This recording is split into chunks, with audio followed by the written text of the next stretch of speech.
আসসালামু আলাইকুম রহমতুল্লাহ। আশা করি সবাই ভালো আছেন। কম্প্রেসিভ এক্সটেন্ট টেস্ট কংক্রিট সিলিন্ডারের যে ব্যাক ক্যালকুলেশনটা কিভাবে করা হয় আজকের এই ভিডিওতে আমি পরিপূর্ণভাবে আলোচনা করব। এই ভিডিওটা অত্যন্ত গুরুত্বপূর্ণ যারা সিভিলে চাকরি করেন এবং যারা ল্যাবে চাকরি করেন তাদের জন্য very very must be important. ভিডিওটা শুরু করতেছি, তাহলে মনোযোগ সহকারে ভিডিওটা দেখতে থাকুন। দেখেন, এটা C20 গ্রেডের কংক্রিট ছিল। সিলিন্ডার যখন করছি মেশিনে দিচ্ছি, মেশিনে দিলে আমাদের এই রেজাল্ট আসছে। এটা 28 দিনের রেজাল্ট, খেয়াল করবেন। এখন আমরা যেহেতু এটা ব্যাক ক্যালকুলেশন করবো, তাহলে আমাদের পাস রেজাল্ট আমরা ধরে নিছি যে এত এত যদি আমরা ধরি তাহলে আমাদের পাস রেজাল্টটা চলে আসবে। ঠিক আছে, এটারও সেম এরকমই করছি, এটারও সেম এরকম করছি, 28 দিনের রেজাল্ট। এখন দেখেন, আমরা সর্বপ্রথম এই যে 29.2, এই যে দেখতে পাচ্ছেন ক্যালকুলেটরে 29.2 ভাগ 1000, 1000 ইকুয়াল টু আমাদের এই রেজাল্ট আসলো ইন্টু এই যে দেখেন এরিয়া অফ সিলিন্ডার, বুঝতে পারছেন? এরিয়া অফ সিলিন্ডার কত? 7854। এই 7854 ইকুয়াল টু কত আসলো দেখেন, এই যে 229.3, 229.3। এখন আমরা এইটা কিভাবে পেলাম খেয়াল করবেন, এখানে কানেকশন ফ্যাক্টর আছে।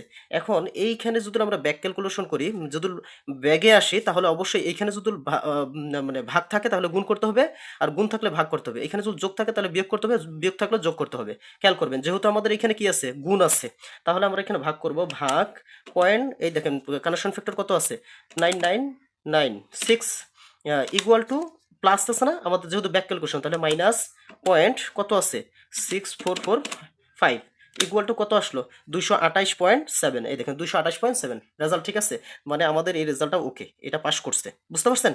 তারপরে দেখেন দ্বিতীয়টা যেটা আছে, আমরা এটা আবার বাতিল করে দিলাম, বাতিল করে দিলাম। তাহলে কত আছে, এইটা আছে কত 28.8, 1000 দিয়ে ভাগ দিব, 1000 ইকুয়াল টু কত আসলো, এটা আসলো ইন্টু এরিয়া দিয়ে 7854 কত আসলো 226.19। এই দেখেন 226.1, আমরা একটা সংখ্যা নিলেই হয়ে যায়, বুঝতে পারছেন? চলে আসছে, ওকে। এখন তারপরেরটা দেখেন, কানেকশন ফ্যাক্টর কত, ভাগ কানেকশন ফ্যাক্টর 9996 ইকুয়াল টু, আবার এইখানে কানেকশন ফ্যাক্টর কত আছে, প্লাস আছে না, এখানে মাইনাস হবে 0.6445, কত আসছে 225.6। দেখেন এই যে 225.6, ওকে, দেখে ঠিক আছে, বুঝতে পারছেন? এটা দেখেন, এটাও কিন্তু রাইট, এটাও ক্যালকুলেশন ঠিক আছে। তারপর এটা দেখেন 7, লাস্টে যেটা 27.2 যেটা আছে, 27.2, 27.2 ভাগ 1000 ইকুয়াল টু ইন্টু এরিয়া 7854 কত আসলো 213। এই দেখেন 213.6, 213.6।